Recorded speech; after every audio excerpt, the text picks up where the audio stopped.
a lot to say about how votes may have been stolen, but not in the way that many of you might think. Joining me now is Yashar Ali of New York Magazine and the Daily Beast, Mark Alexander from Villanova Law School, investigative reporter Greg Palast, whose new film, The Best Democracy Money Can Buy, is out now, and Democratic strategist Karine Jean-Pierre. Thank you all for being here. And Yashar, I'm going to start by reading you what the Counsel for Hillary for America, Mark Elias, posted on Medium about an hour ago. This is his statement. It says, because we had not uncovered any actionable evidence of hacking or outside attempts to alter the voting technology, we had not planned to exercise this option of a recount ourselves, but now that a recount has been initiated in Wisconsin, we intend to participate in order to ensure the process proceeds in a manner that is fair to all sides. If Jill Stein follows through as she has promised and pursues recounts in Pennsylvania and Michigan, we will take the same approach in those states as well. What does this mean to you? Is the Hillary Clinton campaign just letting Jill Stein? Yeah, no, I think if there was the legitimate issue, Hillary Clinton herself would be out there overseeing a recount. Jill Stein's decided to move forward for reasons which I think we've talked about many times, and that is it's all about Jill Stein, it's all about the Green Party, it's all about 2020.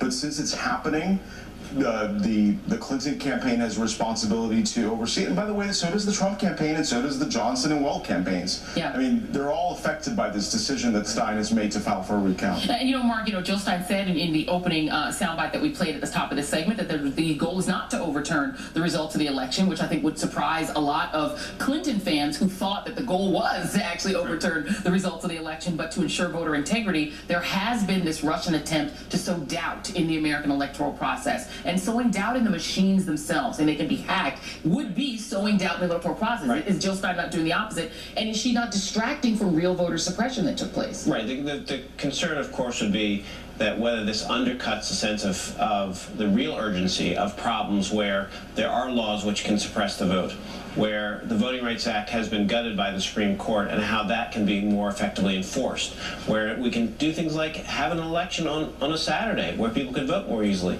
There are a lot of things which can be done to help us participate more freely.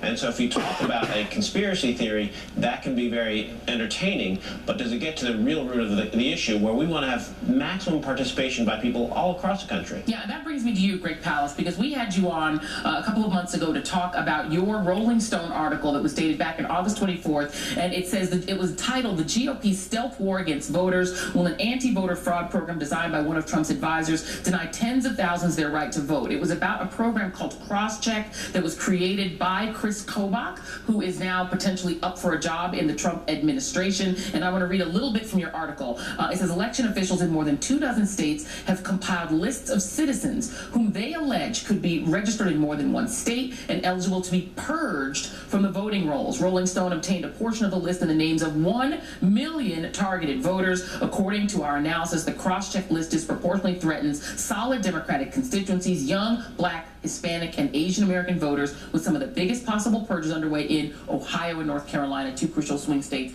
with tight Senate races. To your knowledge, Greg, was crosscheck in use in states like Wisconsin, Michigan, Pennsylvania, North Carolina, states that Hillary Clinton seemed on track to win but lost?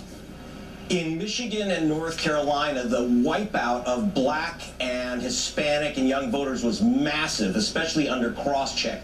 About 50,000 people lost their votes in Michigan because they were accused of voting twice or potentially voting twice or registering twice. Nonsense, mostly minorities. That's 10 times Trump's plurality. North Carolina, it was huge. Maybe 100,000 voters, at least 35,000 voters lost their vote there. Here's the thing. Let's get away from this hacking stuff. I just got off the phone with the chief attorney, one of the top voting process attorneys that works with Stein, Bob Fitrakis. He's probably the top expert in the country on the legal process of voting.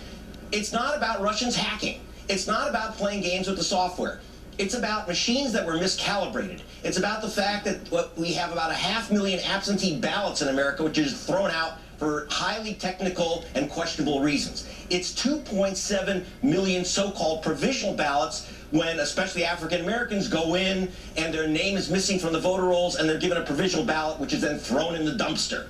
It's about ballots that are supposedly blank but in fact have a mark on them and need to be reviewed. It's about machines that are off by 1/100th of an inch and don't read a mark on a ballot. It's about 90% turnouts in rural Trump areas, which is just astonishing and unreal.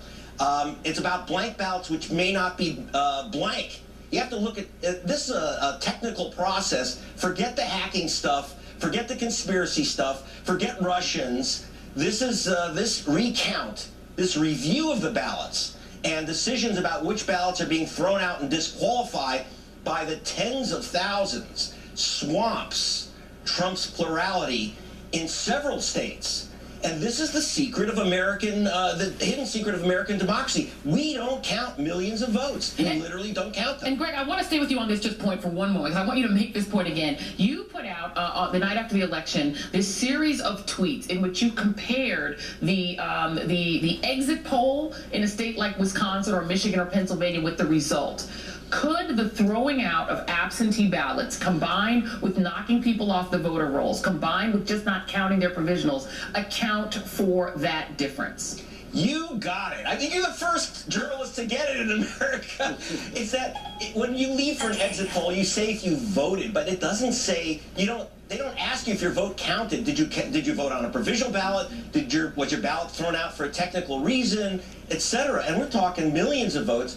That pretty much accounts for this entire so-called redshift, where the exit polls, people said they voted for Hillary, but it comes out different than the final counts because of disqualified ballots. That's the real purpose of this so-called recount, which is, in fact, in most cases, to get a ballot counted in the first place. And Karine, that is the point I think that a lot of Clinton fans are missing. Let's go back. I want to look at these margins of victory for Donald Trump in these crucial states that every single poll showed Hillary Clinton should have won. Wisconsin, Trump wins by only 22,000 votes. 10,707 votes in Michigan. 70,000 votes in Pennsylvania. These are a pittance. Combined, Trump's margin is 107,000 across these three states. Are Democrats missing the point if they're worried about the machines being hacked and not worried about voter disenfranchisement, voter suppression in these states?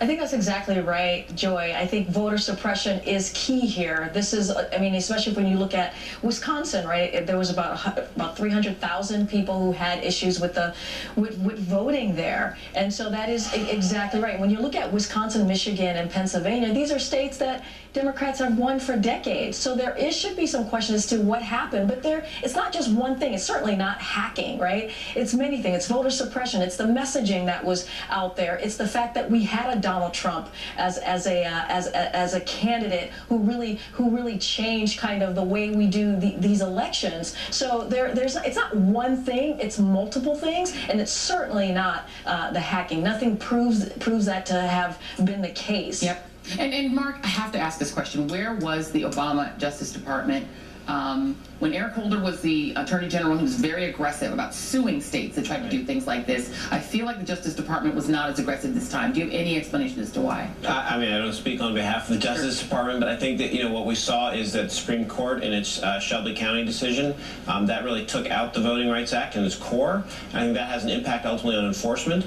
And so I think there's a long road ahead where we will see a stronger Justice Department and a stronger Voting Rights Act. And that road is, I think, not likely to change right now. But I think that the impact of that Supreme Court decision had a major change on who voted this time around. Yeah, and the next Attorney General could be Jeff Sessions, who's shown no interest in expanding the right to vote. It's not the Russians, y'all. Look at the Republicans. Focus. Thank you to Yashar Ali, Mark L. Yep, so let's see what happens in Wisconsin. But I'm more so interested in Michigan. She's supposed to be having recounts done in Wisconsin, Michigan, and Pennsylvania. 10,000 votes. Okay, if 100,000 votes got thrown out in Michigan, that would explain a lot. The same thing with Wisconsin, the same thing with Pennsylvania. 100,000 votes being thrown out in the right precincts gives the election to Trump. So this one, we need to stay tuned on.